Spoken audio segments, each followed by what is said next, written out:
नमस्कार, सीएनबी से आवाज मोतीलाल ओसवाल लाइव स्टूडियो में आप सभी का स्वागत है। आप देख रहे हैं ट्रेडर्स हॉटलाइन। मैं हूं आपके साथ श्रेया ठाकुर, मेरे साथ मौजूद है मेरी सहयोगी कंचन नौटियाल और आज के मेहमान हमारे साथ जुड़े हुए हैं जो पिछले आधे घंटे में आपके सवालों के जवाब देंगे, साथ ही बाजार में करना क्या है वो भी समझाएंगे। अमित जी हमारे साथ मौजूद हैं, थोड़ी देर में आ रही हो अमित जी आपके पास, लेकिन उससे पहले स्टॉक लेकर आई टाटा कैपिटल आज के सत्र में क्या कर रहा है, नतीजे आए इसके और नतीजे ठीक ठाक रहे हैं इनफैक्ट, और नतीजों पर मैनेजमेंट भी हमारे साथ जुड़ रहा है। तिमाही आधार पर अगर आप बात करें तो कंपनी का मुनाफा करीब 50% बढ़ा है, वही नेट इंटरेस्ट इनकम में भी 4.5% से ज्यादा की ग्रोथ रही। ग्रोथ आउटलुक पर चर्चा के लिए कंपनी के MD and CEO Rajeev Sambharwala जुड़ रहे हैं हमारे साथ। राजीव जी नमस्कार, सुप्रभात, very good morning to you. स्वागत है आपका कार्यक्रम में। सबसे पहला सवाल तो सर यही कि मार्जिन में अच्छी खासी बढ़ोतरी हमें देखने को मिली इस क्वार्टर, 19.4 से बढ़कर 25.9% रहा। इसके पीछे के कारण क्या हैं जो इस तरीके से मार्जिन में उछाल देखने को मिले, और साथ ही क्या आगे चलकर फाइनेंशियल 27 में ये मार्जिन सस्टेन करेगा? तो अगर आप हमारी अप्रोच देखिए, एक तो हम बहुत डाइवर्सिफाइड बुक बिल्ड करना चाहते हैं जहां पर हम हर एक सेगमेंट में प्रेजेंट है। करीब 26 प्रोडक्ट्स हैं हमारे, वेल डाइवर्सिफाइड हैं कंट्री में और अक्रॉस प्रोडक्ट सेगमेंट्स भी। अगर रिटेल और एसएमई देखें, वो हमारे सबसे बड़ी बुक है, वो करीब 86% of the total book retail और एसएमई है। जहां पर हमारी प्रोडक्ट्स की बात है, हम हाई मार्जिन प्रोडक्ट्स में मोर फोकस कर रहे हैं। जैसे अफोर्डेबल हाउसिंग हमारा ज्यादा ग्रो कर रहा है कंपेयर टू ओवरऑल हाउसिंग। हमारे रिटेल अनसिक्योर्ड प्रोडक्ट जो लास्ट ईयर तक इतने स्ट्रांग नहीं थे क्योंकि वहां हमारी ग्रोथ हमने रिस्ट्रिक्ट की हुई थी, अब वो भी अच्छे से ग्रो कर रहे हैं। मोटर फाइनेंस बिजनेस भी नेक्स्ट ईयर में और अच्छे तरीके से ग्रो करेगा। सो ये जो मिक्स ऑफ प्रोडक्ट्स की वजह से मार्जिन्स इंप्रूव होंगे। लास्ट ईयर हमने मार्जिन सस्टेन किए हैं और थोड़े इंप्रूव किए हैं, but in the next year हमारी एक्सपेक्टेशन है कि मार्जिन और इंप्रूव करेंगे। तो दूसरी बात है, हमने टेक्नोलॉजी बहुत एम्बेड की है अपने प्रोडक्ट्स में, डिजिटल बहुत गए हैं और GenAI over the last 18 months काफी यूजेज हो रहा है, जिसकी वजह से हमारी कॉस्ट ऑफ डूइंग बिजनेस कम हो रही है। अगर हम फ्यूचर में लोग देखें अपनी टीम में कहाँ ऐड हो रहे हैं, सिर्फ 2 एरिया में ऐड हो रहे हैं, सेल्स और कलेक्शंस में। अदरवाइज हर एक जगह पे एफिशिएंसी इंप्रूव होने की वजह से हमको मैन पावर ऐड करने की जरूरत नहीं पड़ रही है। द थर्ड थिंग जो हमको बहुत हेल्प कर रही है वो क्रेडिट कॉस्ट हो रही है पूरी सिस्टम में भी, और स्पेशली टाटा कैपिटल में अगर आप देखें तो हमारी क्रेडिट कॉस्ट इंडस्ट्री में सबसे अच्छी है, एनबीएफसी इंडस्ट्री में। इन तीनों की वजह से हमारा आरओए एक्सपेंशन हुआ है और हमारी जो उम्मीद है ये तीनों लीवर्स ड्राइव करेंगे फ्यूचर में भी आरओए एक्सपेंशन के लिए। गुड मॉर्निंग राजीव जी। और इस टाइम पे क्रेडिट कॉस्ट की तो आपने बात की, डेफिनेटली वहाँ पे एक इम्प्रूवमेंट हमें देखने को मिला है। इसके साथ साथ एक इम्पॉर्टेंट फैक्टर जिसको हम बोलते हैं एयूएम, उसमें भी हमने देखा है कि 28% की ग्रोथ देखी गई है। करीब करीब 2.51 लाख करोड़ पे ये नंबर जो है रजिस्टर हुआ है। अगर हम एक्सक्लूड कर दें आपका मोटर फाइनेंस, आगे को लेके क्या आपको लगता है कि जो एयूएम की ग्रोथ है इसी तरीके से सस्टेन देखने को मिलेगी और क्या टारगेट्स हैं? अगर अब देखें तो हमने जो अपना गाइडेंस दिया है FY28 बेसिकली 25 से 28 का, कि हमारी ग्रोथ रहेगी 23 to 25%। हमारी last year excluding motor finance growth रही है अबाउट 28%।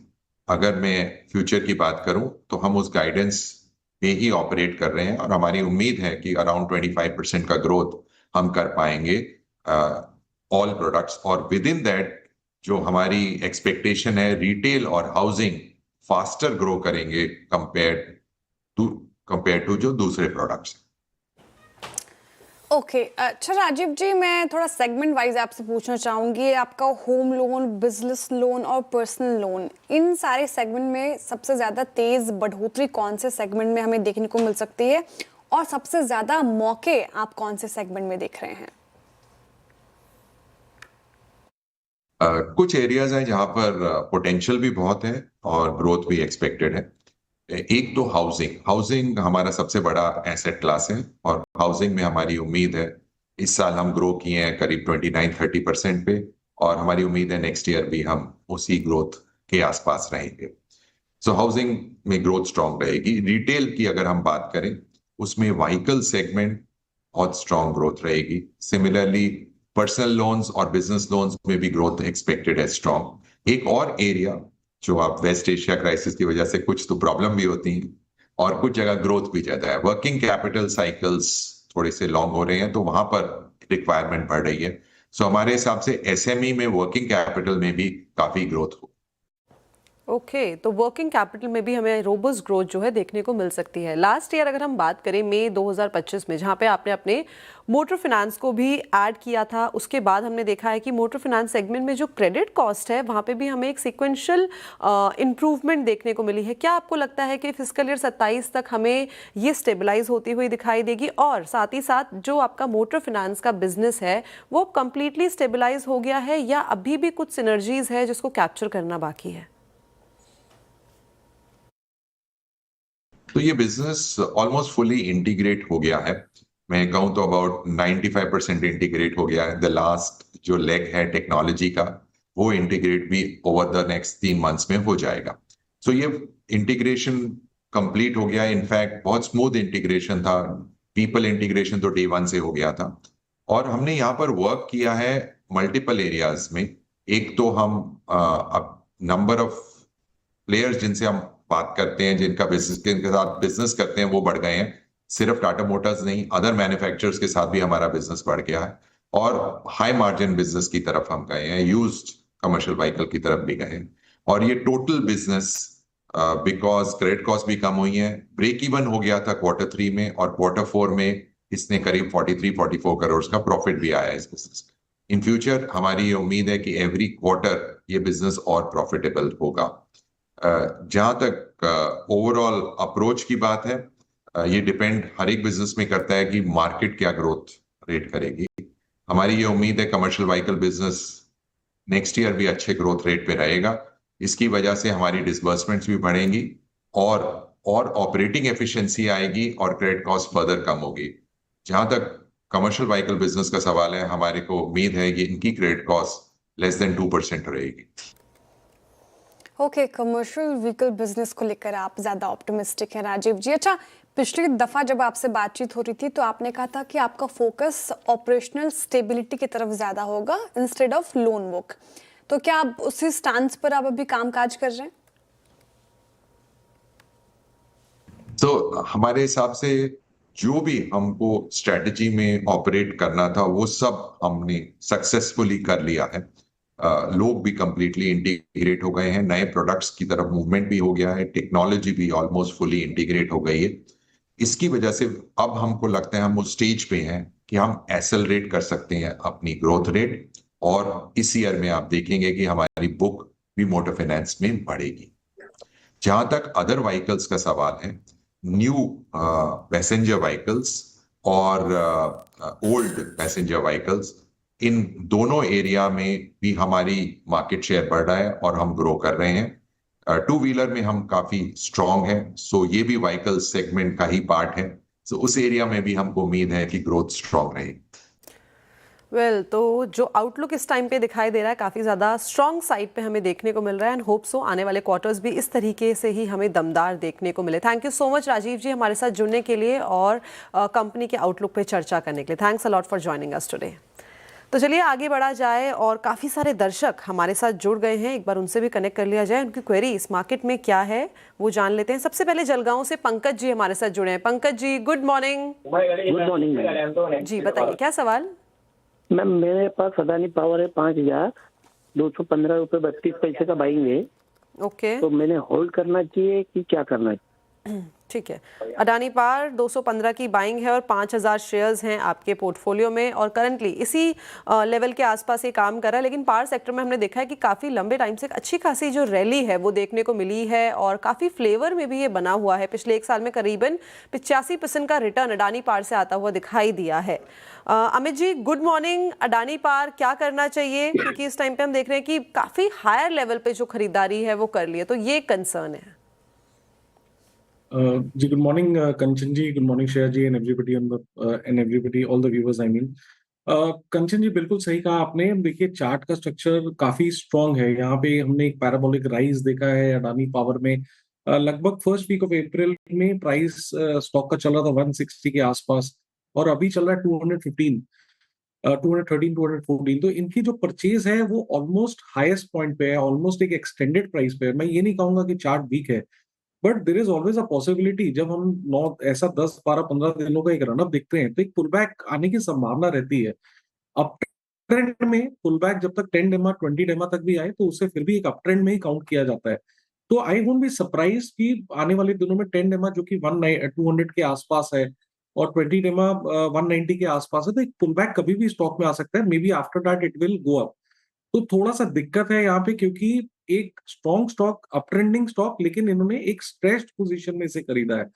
तो 215 का इसका प्राइस है। थोड़ा सा स्ट्रिक्ट स्टॉप लॉस यहाँ पे लगा के रखिए 211 का, बट ये ख्याल रखिएगा कि यहाँ पे पुल बैक कभी भी आ सकता है, and after that may be the stock can go up. Okay, Adani power पे ये व्यू हो गया, ऐसे अप्रोच करना है आपको फिलहाल। हालांकि स्पेस ने याद रखे बहुत अच्छे खासे रिटर्न कमा कर दिए हैं आपको। चलिए अगले कॉलर की तरफ चलते हैं, उनसे बातचीत की जाए। हमारे साथ जुड़ रहे हैं सोनू जी दिल्ली से। सोनू जी नमस्कार, good morning. Hi, good morning. Namaste and namaste to the panelist as well. I'm holding 100 shares with the average price of 10,000 rupees. With a part of it would be a short term 3 to 6 months, and part two of it would be around 50 share would be on a long term basis, 1 year to 2 year. So need the views. Okay, you want your answer in Hindi or English? Hindi, English both will work. Anything will work. So we'll prefer Hindi because this is CNBC आवाज channel. Sonu ji, अच्छा अपार industries से एक बार लेकर आइए screen पर। अपार industries ने अपार रिटर्न दिए हैं आपको, कमाकर 2,000 रुपए प्रति शेयर के प्रॉफिट में हैं आप। और अमित जी, मैं चार्ट देख रही थी इसका, एक महीने में 20% के रिटर्न्स कमा कर दिए हैं, 6 महीने में 35% से ज्यादा के रिटर्न्स, और पूरे स्पेस में इनफैक्ट वारी प्रीमियर की हम बात करते रहते हैं। हालांकि आज तो अपने कारण की वजह से वो दोनों स्टॉक्स में थोड़ा प्रेशर है, लेकिन अपार इंडस्ट्रीज ने अपार रिटर्न्स दिए हैं। अब इनका जो सवाल है, 1-2 साल के लिहाज से होल्ड करना चाह रहे हैं, क्या किया जाए? पार्शियल प्रॉफिट बुकिंग कर सकते हैं या फिर सारे स्टॉक्स अभी होल्ड करें? आपकी राय। जी देखिए, अच्छे लेवल्स में इन्होंने लिया है। स्टॉक में काफी स्ट्रेंथ है, अभी भी कोई साइन ऑफ वीकनेस नहीं है। कंटिन्यूअसली हाई लोज बन रहे हैं, 10 और 20 डेमा के ऊपर ट्रेड कर रहा है। ऑलमोस्ट देख के नजर आ रहा है कि 1800 रुपए का इनको प्रॉफिट है। तो सलाह यहाँ पे यही है कि आप इसे होल्ड करें, लेकिन अपना हर राइस पे अपना जो स्टॉप लॉस है उसे ट्रेल करते हुए जाएं, क्योंकि हमने अपना प्रॉफिट भी प्रोटेक्ट करना है। तो आप 11,500 तक अपना स्टॉप लॉस अपनी पोजीशन का ट्रेल कर लें और स्टॉक को होल्ड करें। अगर नीचे भी आता है तो आपका profit is protected to a great extent, और अगर ऊपर जाएगा यहाँ से, जैसा कि चार्ट स्ट्रॉन्ग है, तो आपको उसका बेनिफिट मिलेगा। ओके, बेनिफिट मिल सकता है, ये थी राय अपार इंडस्ट्रीज पर। चलिए आगे बढ़ा जाए और देखते हैं अगले दर्शक कहाँ से हमारे साथ जुड़े हैं। पटना से रवि जी हमारे साथ जुड़े हैं। Ravi ji good morning. Good morning all of you. CNBC Awaaz को भी गुड मॉर्निंग, सभी चैनल को गुड मॉर्निंग। मैडम, सिप्ला का मेरा 1000 क्वांटिटी का सर 1223 पे है, मैं इसको होल्ड करूं या फिर निकल जाऊं? ओके, सिप्ला 1223 हजार क्वांटिटी है आपके पोर्टफोलियो में। कल देखा था हमने एक अच्छा खासा इजाफा आता हुआ दिखाई दिया था, हालांकि वो न्यूज़ बेस्ड था कम्प्लीटली। आज थोड़ा सा डाउनसाइड हमें देखने को मिल रहा है। अमित जी, क्या करा जाए? सिप्ला कोई बेस बनता हुआ दिखाई दे रहा है यहाँ पे? जी डेफिनेटली सिप्ला होल्ड करने की सलाह है। सिप्ला ने बेस बनाने की जरूर कोशिश की है अराउंड 1200 के लेवल्स पे। रिसेंटली हमने देखा है कि स्टॉक ने 10, 20 और 50 डेमा भी रिगेन किया है। कल के सत्र में एक स्ट्रॉन्ग डिलीवरी बेस्ड वॉल्यूम था। आज के सत्र में हमने देखा, अगर आप कैंडल को देखें तो स्टॉक ने ऑलमोस्ट 1250, 55 तक के लेवल्स टच किए और वहां से एक शार्प रिबाउंड देखा है। तो दिस शोज कि स्टॉक में बाइंग इंटरेस्ट है, स्टॉक स्ट्रॉन्ग है। तो बस एक स्टॉप लॉस हमें यहाँ पे लगाना है अपनी पोजीशन को प्रोटेक्ट करने के लिए। लगभग 1274 रुपए का स्टॉप लॉस लगाएं 1274 का, और स्टॉक को होल्ड करें। 1274 का स्टॉप लॉस लगाना है और होल्ड करना है सिप्ला। कल अच्छे मूव्स थे और आज भी देखिए निचले स्तरों से रिकवरी दिखाई है, ब्रोकरेजेस भी काफी बुलिश हैं। अगले कॉलर की तरफ चलते हैं। प्रतीक जी जुड़ रहे हैं कुरुक्षेत्र से। प्रतीक जी गुड मॉर्निंग। प्रतीक जी, क्या मुझे सुन पा रहे हैं आप? जी मैम, सुन पा रहा हूँ। जी, सवाल सर आपका। हेलो जी, सवाल पूछे प्रतीक जी।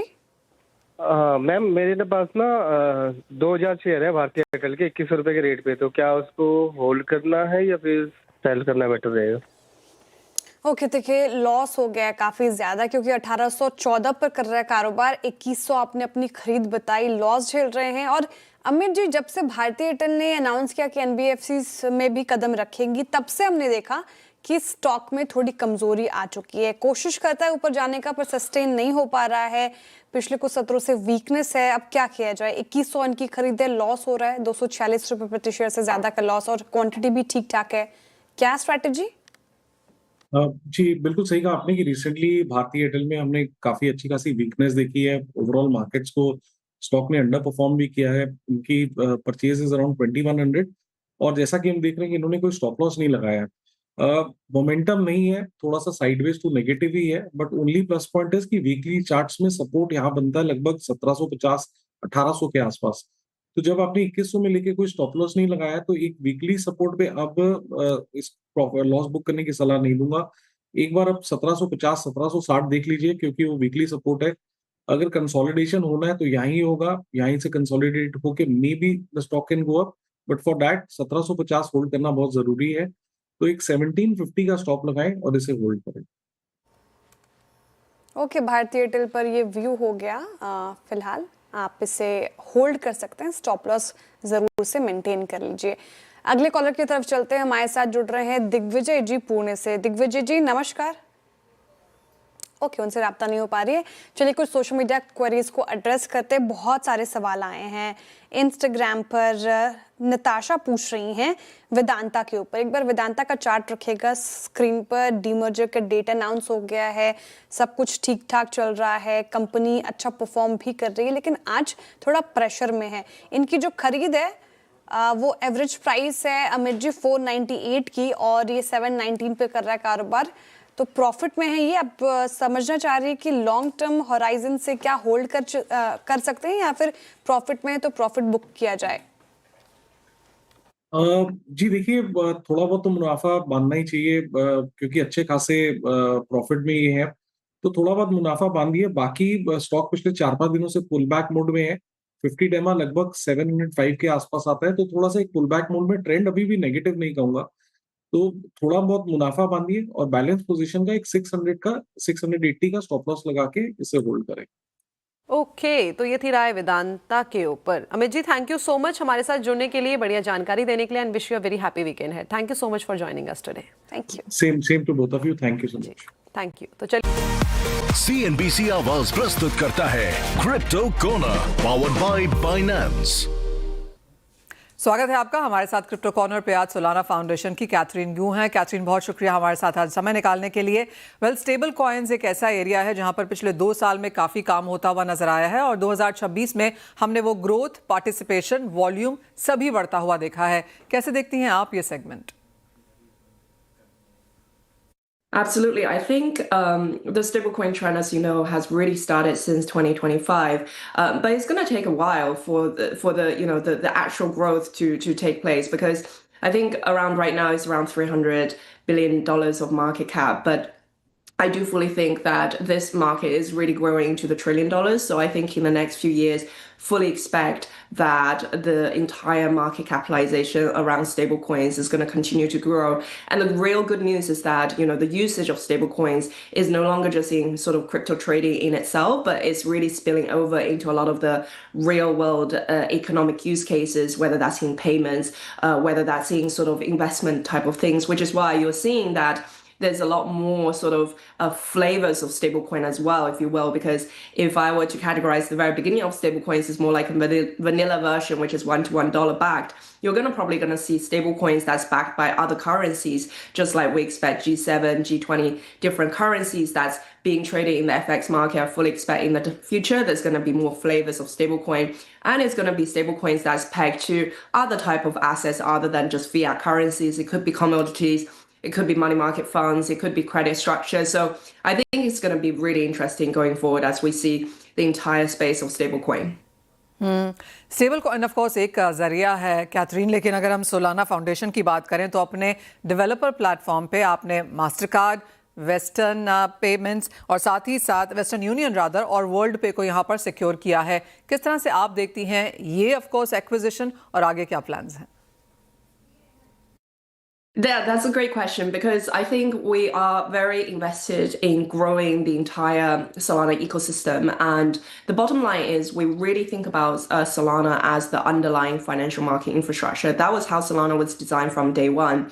So our goal is to really have all the institutional growth and adoption to be happening directly on chain. And toolings that we have built, such as Solana Developer Platform, is aimed to attract financial institutions to let them start building things directly on chain as easy as possible. Because part of the value proposition, if you will, within, say, the Solana Developer Platform is that everything is going to be entirely API based. So as a Web2 company coming onto chain to build, you don't actually need to acquire any new knowledge or skill set. In fact, you can just use APIs as you do today to start building things, whether that's, say, let me create a tokenization engine to say, issue a stablecoin, to issue a tokenized deposit, or to issue, say, a tokenized commodities.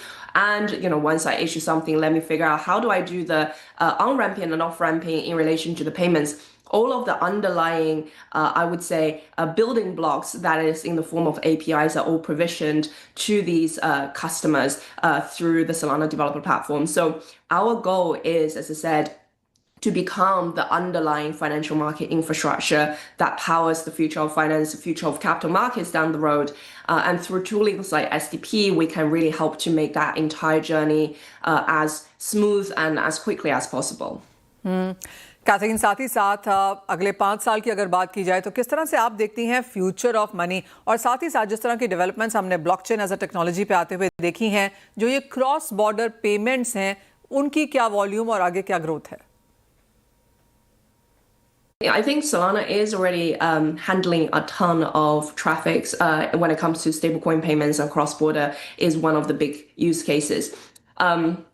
I think as we're looking at cross-border payments right now, there's still a lot of friction points, right? Especially if you're looking at the larger B2B type of payments, there's a lots of inefficiencies in terms of the leverage of the money itself. And what I mean by that is, money might be parked or pre-funded for a few days before they even get used. And if you look at things like account receivables or account payables, we're looking at 30 days, 40 days lag time for which money actually get paid. So none of those things should actually be true down the road. And this is where blockchain really comes in to power that new kind of financial rail, new payment rail as you're building cross-border payments, and stablecoin is that instrument essentially to be conducted on that. So I would fully expect that there's going to be a lot more traffic in terms of stablecoin usage for cross-border payments, and Solana being cheap, fast, and very resilient is a perfect rail to facilitate a lot of these use cases.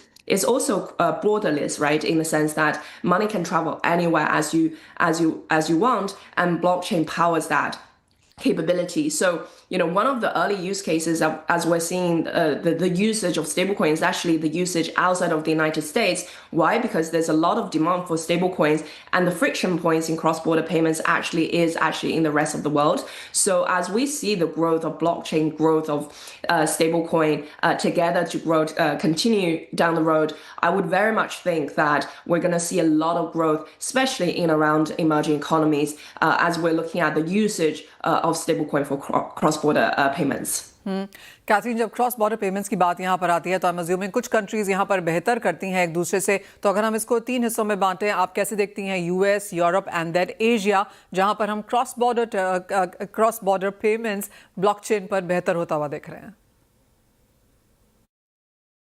I think as of right now, if we're looking at the demand for stablecoins, and as of right now, stablecoins is 99%, I would say, denominated in dollar terms. I would say the largest demand for these stables are actually outside of the US. Namely, it's going to be in Europe because there's a big trading corridor between US and Europe. There's also a lot of demand, say, in Africa, in Asia countries, and also LATAM. So a good example is, when you look at in Argentina a few years back, when there's massive high inflation, there was actually a lot of demand for dollar stablecoins instead of the local currencies, because this is essentially a hedge towards the local inflation that people were suffering at the time. So that was a really good example in which emerging economies, driven by that underlying demand for dollar, therefore would leverage stablecoin for a lot of the use cases. We're also seeing a lot of fintech companies, by the way, creating these new products known as stablecoin financial accounts.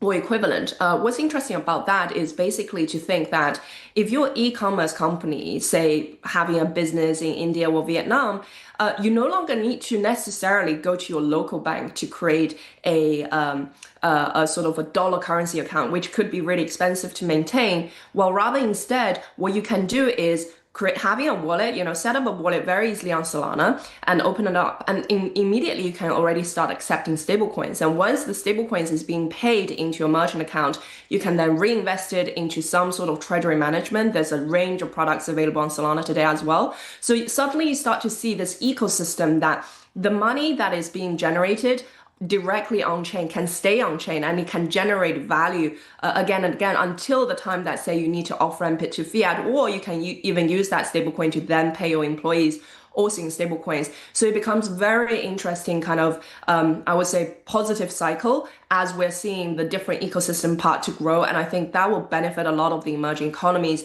who are looking to really accelerate the growth together with the need or demand rather for dollar as well.